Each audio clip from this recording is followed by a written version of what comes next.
Yo, what is up guys? It's Pedro here, and in today's video we'll be going over the report from Schefter that Ron Rivera's seat is getting warmer and warmer by the day and a change could be made soon. And I'll be talking about who could be the replacement for him this year and obviously next off season as well. If you guys are new, make sure to subscribe, hit that like button and the notification bell as well so you never miss a video. So the Washington Commanders had another disappointing loss to the New York Giants yesterday. And I think before that, everyone wanted Ron Rivera fired. And then after that, that's just going to make the feeling even stronger. And Adam Schefter today was on the Pat McAfee show, and he had a little bit to say about that. And he said the seat is very, very warm in Washington. And yeah, this is on the Pat McAfee show today. So he's not saying it's hot, but very, very warm basically is saying it's hot. And they're in a difficult situation where they play in 3 days. So on Thanksgiving, on national television at Dallas. So if they were going to fire him, they would have done it already. So it's very, very unlikely, I would say, that Ron Rivera gets fired before Thanksgiving. But if Washington loses, or if they get humiliated on Thanksgiving in national stage, I think that Ron Rivera could get fired then, because then you have a long week before you play the next game. I believe it might be against the Los Angeles Rams. So that is definitely something to consider. I think Josh Harris has to have had enough with Ron Rivera. And obviously he hasn't experienced it as much as us fans have, but it's just gotten ridiculous. And I want to pull up a tweet. Let's see if I can find it. I just thought about it while I was talking right now, but Josh Harris brought this is exactly what it was. He brought 40 of his friends and former classmates from elementary school and junior high to watch Sunday's game from the owner's suite. I don't know about you, but if I did that and this was the performance they put out, I would be embarrassed. And I would feel sick that I brought these guys here and we lost to a terrible Giants team that are playing Tommy DeVito, who was a third string quarterback for a bad Giants team. He was an undrafted guy as well. You just can't lose to a team like that is basically tanking. And they probably deep down, the Giants front office wanted to lose that game to get Caleb Williams or Drake May. And at least now they're not going to be in position to probably get the number 1 overall pick, maybe not even the number 2 overall pick as well. But yeah, if I'm Josh Harris, I invite 40 of my high school friends or junior high, elementary school friends that are Commanders fans as well, probably a lot of them because they're from this area, and they put out a performance like that. I'm not feeling good about it.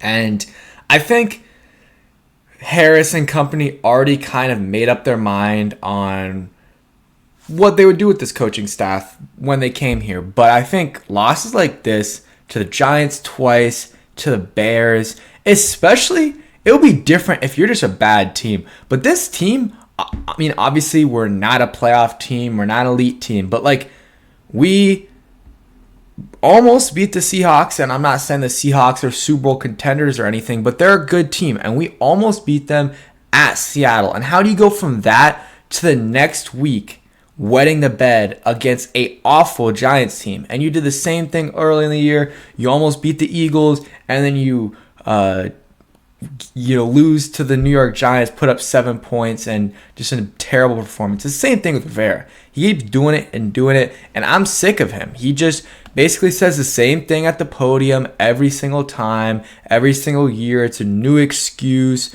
It's someone else to blame on. And yeah, all the blame doesn't go on him. Some of these players have been underperforming, but guess what? Actually, the blame does go on him because he's the one who chose a lot of these players. He's the one who drafted all these guys that have been underperforming pretty much. There's been a couple that he didn't, but he also, a lot of the free agent moves, it's all him, guys. It's all him. So I know people want to be like, oh, it's the same old with, the Commanders. Don't say that, because we don't, this isn't, the new era starts next year. Next year is a new era. And guess what? You're going to have a new GM, a new head coach, $90+ million, or around $90 million in cap space. You're going to have probably 3 picks in the top 40 42, 43ish. So like you're in a good position, and hopefully Sam, like I feel a lot of people overreact over these games and they switch their opinions way too much, good or bad. And I think Sam Howell, I'm still believing in Sam Howell. I still think he can be a good quarterback. That was not a great game by him, but it was also not a great game by a lot of other players on this team. So I think he'll be fine. Let's see how he responds playing against Dallas, Thursday. I think it's Thursday night or Thursday afternoon against the Dallas Cowboys. Everyone's going to be watching. Let's see what he does there.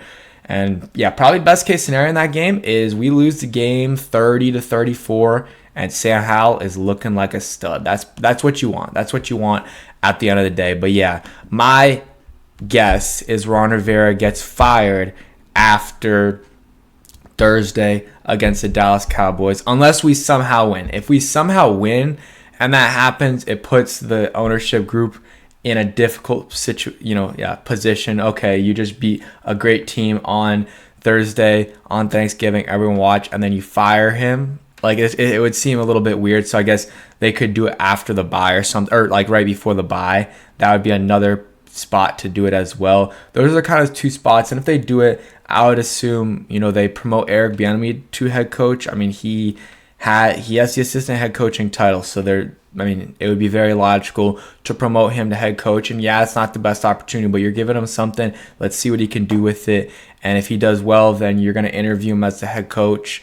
And maybe he'll get that job. If he doesn't do well, then maybe you don't interview him and he moves on to somewhere else, or he just stays as offensive coordinator if the new GM and new head coach like him. That's something to watch out for as well. But I think every Commanders fan is done with Ron Rivera. He's a good guy and everything, but that's about it. He's not a good coach and definitely not a good, front office guy, general manager. He can't do that. So I wish him nothing but the best, but the Rivera era is over here in DC. I've been saying it basically this whole season. I was saying a little bit last season too early on. It's just the same thing every year. We start out slow, might make a little bit of a mid-season push, and then by the end of the year, we're out of the playoffs and we have a middle-of-the-road draft pick. And right now, this might be the only season we get a worse draft pick than usual. I'm hoping, but we could end up winning 6 games, 7 games. Probably not, though, this year just because the schedule's so tough, but you never know with this team. But yeah, that's it for today's video. Hope you guys did enjoy. If you did, hit that like button, subscribe if you guys are new, and peace.